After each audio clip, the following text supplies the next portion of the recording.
মায়েদের ডিউটি আসলে সকাল থেকেই শুরু হয়ে যায়। এই তো মেয়েকে নিয়ে স্কুলে বের হয়ে গেলাম। এখন বাজে সকাল 7:30। তো মেয়ের স্কুল 8টা থেকে শুরু। তো মেয়েকে নিয়ে বের হয়ে গেলাম। হ্যালো এভরিওয়ান, আসসালামু আলাইকুম। আপনারা সবাই কেমন আছেন? আশা করি সবাই ভালো আছেন। আলহামদুলিল্লাহ আমরাও ভালো আছি। প্রতিদিনের মতো আর একটা নতুন ভিডিও নিয়ে আপনাদের মাঝে চলে আসলাম। আশা করি আমার আজকের ভিডিওটা সবার কাছে ভালো লাগবে। আর ভালো লাগলে অবশ্যই লাইক, কমেন্ট ও শেয়ার করবেন। আর সম্পূর্ণ ভিডিওটি দেখতে থাকুন। মেয়েকে স্কুলে দিয়ে আসার পর সকালের নাস্তা শেষ করে এখন দুপুরে রান্নার জন্য চলে এসেছি। আমি এখানে মুরগি রান্না করব। তো মুরগি রান্নার জন্য এখানে মশলাটা প্রথমে কষিয়ে নিব। এখানে আমি সব রকম বাটা মশলা দিয়ে দিয়েছি। এবার গুঁড়া মশলাগুলো দিয়ে দিব। আর বাটা মশলা দিয়েই আমি সব সময় মুরগির মাংসটা করে, মুরগি বা গরু। আর বাটা মশলা দিয়ে যে কোনো রান্না করলে কিন্তু খেতে অনেক মজা হয়। তো এই তো আমি মশলাটা এখানে ভালো মতো কষিয়ে নিলাম, সাথে কিছু কাঁচামরিচ দিয়ে এবার আর একটু মশলাটা ভালো মতো কষিয়ে নিব। তো আমার কাছে একটু তেলের পরিমাণ কম মনে হচ্ছিল, এর কারণে আমি আর একটু দিয়ে দিলাম। তো এই তো মশলাটা ভালো মতো কষিয়ে নেওয়ার পরে আমি এর ভিতরে মুরগির মাংসগুলো দিয়ে দিব।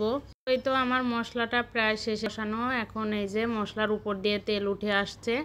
তো এখন এই যে মুরগির মাংসগুলো আমি আগে থেকে সুন্দর করে ধুয়ে পরিষ্কার করে পানি ঝরিয়ে রাখছিলাম। তো এখন মাংসগুলো দিয়ে দিলাম।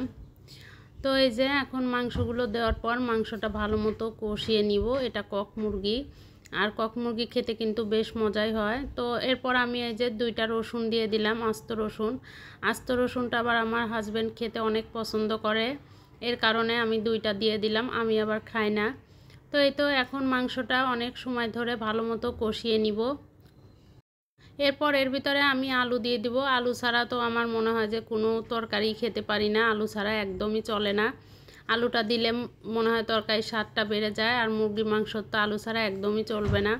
তো আলুটা আমি সিদ্ধ করে এই তো ছিলে নিয়ে এরপরও আলুটা দিয়ে দিলাম।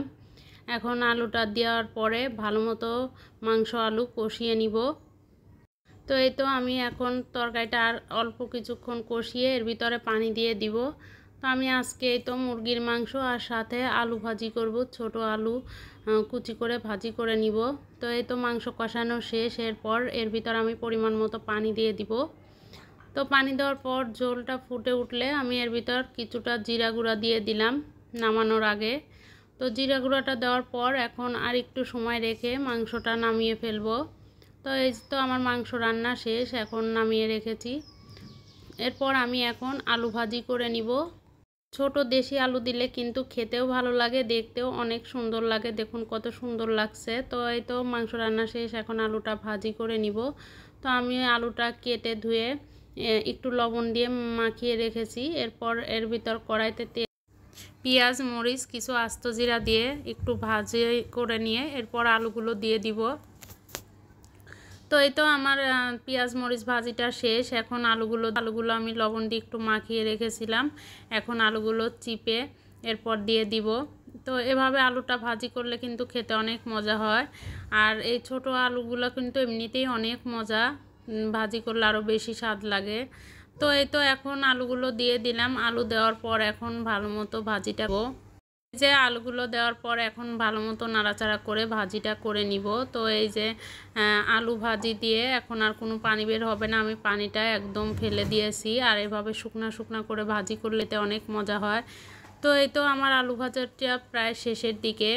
আলু ভাজিটা আমার কাছে সবথেকে বেশি ভালো লাগে পোলোয়া দিয়ে, এছাড়া রুটি দিয়েও ভালো লাগে, তবে ভাত দিয়ে মাঝে মধ্যে খেতে ভালো লাগে, সব সময় না। তো আমি আজকে এর কারণে একটু আলুটা ভাজি করলাম, আর ছোট আলু অনেকগুলো ছিল। তো এই তো এই যে আমার ভাজিটা আর একটু সময় ভাজি করলে নামিয়ে ফেলবো। ভাজিটা একদম যখন উঠে আসবে কড়াই থেকে তখন ভাজিটা হয়ে যাবে। তো এই যেটা কিন্তু এখন কড়াই থেকে উঠে এসেছে, একদম সুন্দরভাবে হয়ে গেছে। এখন নামিয়ে ফেলবো। তো এই ছিল আজকে দুপুরের রান্না বান্না। কেমন হলো কমেন্ট করে জানাবেন। এরপর সন্ধ্যার সময় আয়রামণি আর আমি বসে সিঙ্গারা খাচ্ছিলাম। তো আজকের ভিডিওটা এ পর্যন্ত। আল্লাহ হাফেজ।